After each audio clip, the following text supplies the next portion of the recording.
Lewis Hamilton defied expectations again, P5 on the grid, in a Ferrari that just refuses to cooperate. The car was unstable, the grip inconsistent, and yet he extracted more performance than anyone thought possible. After stepping out of the SF-25, Hamilton said it plainly, "We don't know where the pace went, but I'm proud of this effort." Even when the car falters, the 7-time world champion reminds the world why class and intelligence never go out of style. The Texas sun beat down on the circuit of the Americas, the track shimmering under 35-degree heat. From the first moment Hamilton rolled out of the Ferrari garage, you could sense the tension, a legend in red, driving a car that still doesn't know who it wants to be. The Ferrari SF-25 looked quick in practice, sharp even, but when qualifying began, its character shifted. The rear was alive, the front numb, the rhythm gone. Most drivers would have panicked. Lewis didn't. He took a deep breath, adjusted the steering wheel toggles, and began turning laps that defied logic. You could almost feel him thinking through the chaos, controlling it corner by corner, converting unpredictability into precision. In Q1, Hamilton's touch was poetry under pressure. He approached the uphill turn 1 like a chess player, not a brawler breaking early, rotating the car mid-corner, and launching down the hill with surgical throttle control. The telemetry later revealed that he was smoother than anyone else on the grid, especially through the fast S's. Every movement was deliberate, every correction tiny, but vital. While other Ferraris danced over the bumps, Hamilton's looked composed, as if he were taming the car through sheer empathy rather than force. That's what separates the greats from the rest. They don't fight the machinery, they understand it. Then came Q2, and the challenge deepened. Track temperature rose, wind direction flipped, and the SF-25's aerodynamics unraveled. The car began snapping unpredictably on entry, a nightmare for any driver. But Hamilton adapted again. He adjusted his lines, braking a meter earlier in each corner, deliberately sacrificing entry speed for exit traction. His radio messages were calm, precise rear sliding, balanced shift mid-corner, front tires on the edge. No frustration, no drama, just clarity.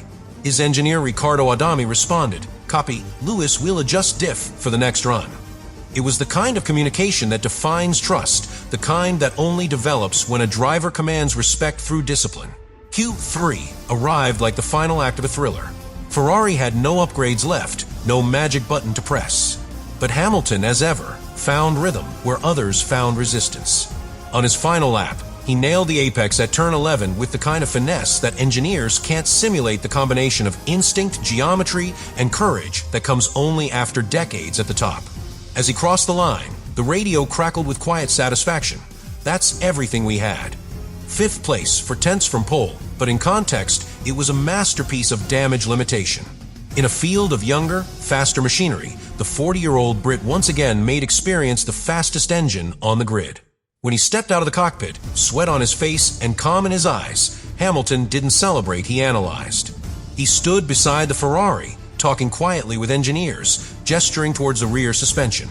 You could see his mind still running laps, diagnosing problems while others were packing up.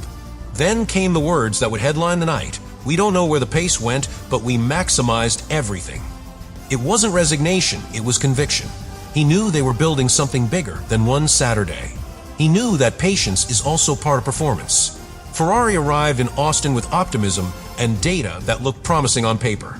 The SF-25 had shown strong straight-line efficiency in simulation, and Hamilton's feedback after Friday practice suggested a car on the edge of being competitive. But when qualifying began, everything changed. The wind direction swung by 15 degrees, and the rear-end stability collapsed.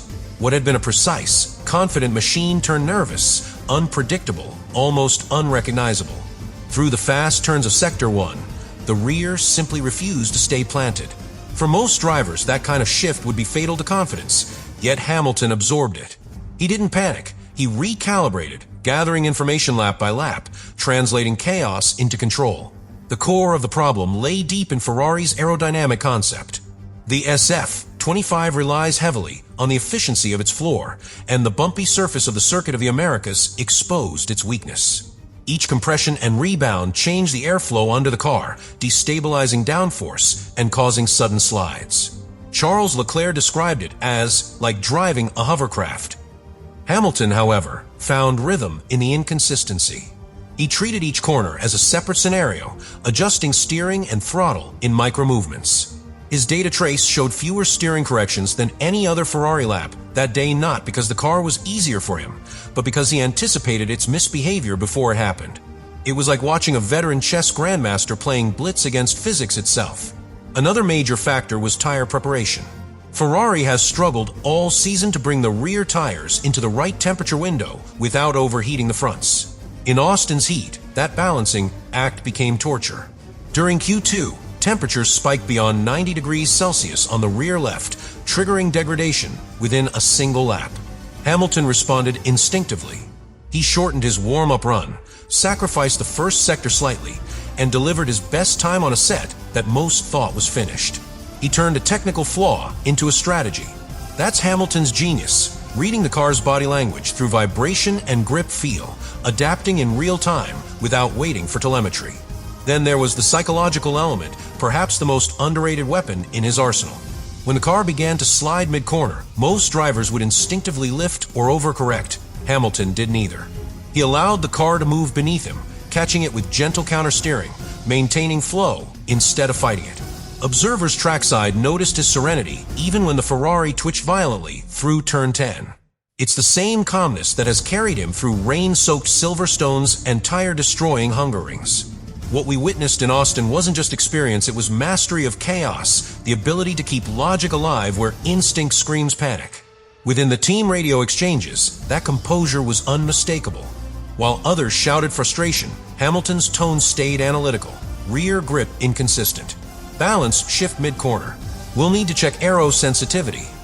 Those words are not complaints, they're instructions. Riccardo Adami replied with equal calm. Understood, we'll look at it. It was a conversation between two professionals dissecting a problem, not a driver demanding miracles. That atmosphere of mutual respect is exactly what Ferrari has lacked in recent years. Hamilton has reintroduced a communication built on clarity, not emotion.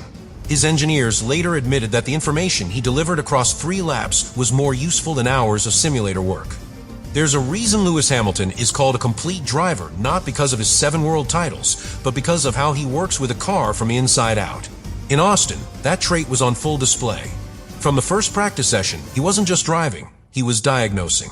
While others focused on lap times, Hamilton spoke in data: front washout at apex, aero stall mid-transition, rear damping too reactive. The engineers around him weren't just listening, they were learning. He doesn't talk feelings, he talks physics. Every sentence is a clue, every observation a breadcrumb leading the team toward balance.